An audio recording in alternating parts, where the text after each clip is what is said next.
Dennis O'Rourke. Thank you, Mr Speaker. I notice that there are 4 reasons given for urgency in this matter. One relates to the risk to road safety. Obviously, people, if they believe that the speed limits posted are not valid, may decide to speed. But it's not just that. It's the fact that people will be uncertain about what, in fact, the speed limits are if they haven't been reviewed as required. Secondly, it's said that there would be risks to people's individual rights, and that's true too. But the real truth here is that it would compromise the whole demerit system if this defect is not rectified. And the third reason given are financial risks to the Crown. The fact that it would cost a lot of money to undo what has been done. But then, in addition to that, of course, is the fact that there would be a requirement for the refund, I think, of a huge number of fines and a lot of money involved in that as well. And fourthly and lastly, we are told that there would be a reputational risk to the New Zealand police.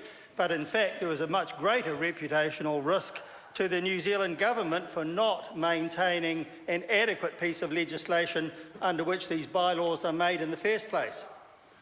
Suffers completely from uncertainty, and that's the root of the problem. Mr Speaker, this government has been in power for the best part of 7 years, and it's made many changes to the road transport legislation during that time. So how could it be that it has persevered with the provisions in the Land Transport Act which do not contain a clear and unequivocal system for controlling controlling authorities to set speed limits? It's amazing to me that it should have taken this long for this government to see that there is a problem and to move to solve it. We're told it's urgent, and yet it's been years, in fact, since this problem was understood to be there. So the government has persevered with procedures for road controlling authorities to make speed limits for bylaws which are so confusing, we are told, that, for example, the Kapiti Council has inadvertently got it wrong and told the government so, and that apparently has been the ignition point for this particular piece of so-called urgent legislation. Urgent, however, for some years. And other councils, of course, may have also used inappropriate procedures. We just don't know how far, really, this problem has gone.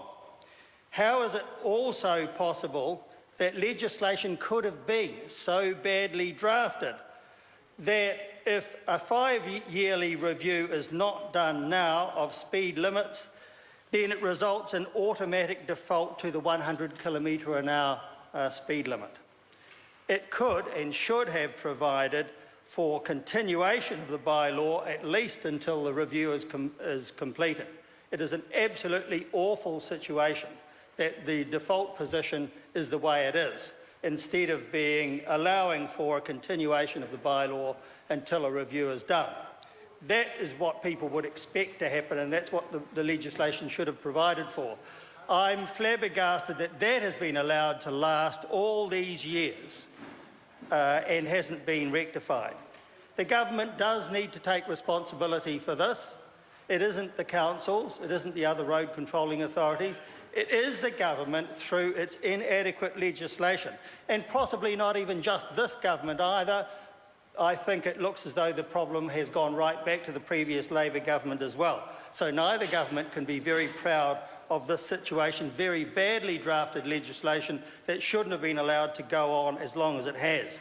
The primary role of the government in maintaining appropriate legislation is, in fact, to ensure legal certainty, and that is the one thing that this legislation doesn't do.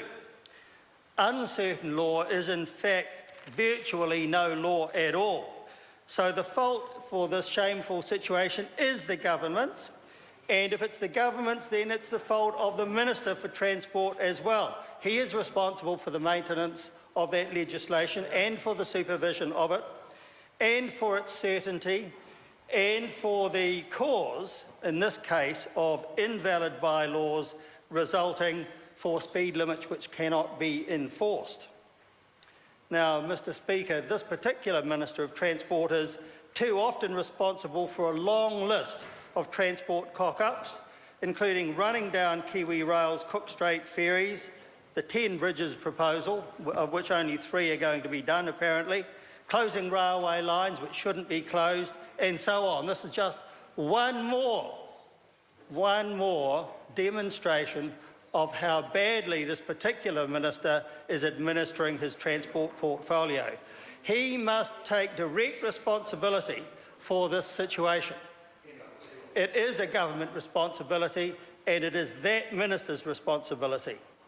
The truth behind this is that the new legislation needed for this revision was first signalled as far back as 2007 under the previous Labor government, when it was decided that there was a need to consolidate and clarify the legislation so that road controlling authorities could make bylaws to set speed limits with certainty.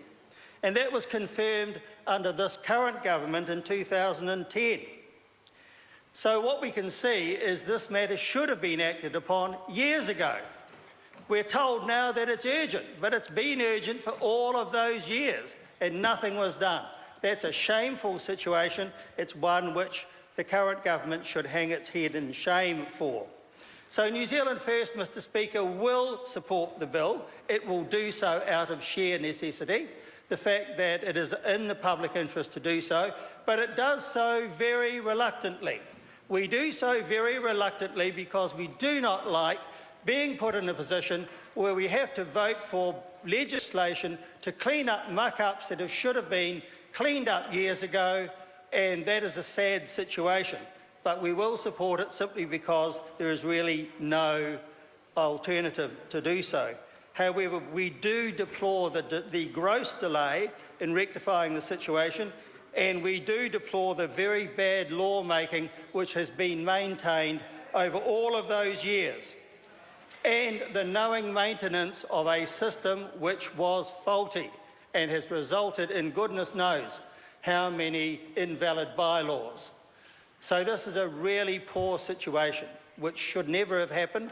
We will vote for the bill, but we deplore the fact that it has had to happen at all. Dr. Russell Norman. Thank you, Mr Speaker. I rise on behalf of the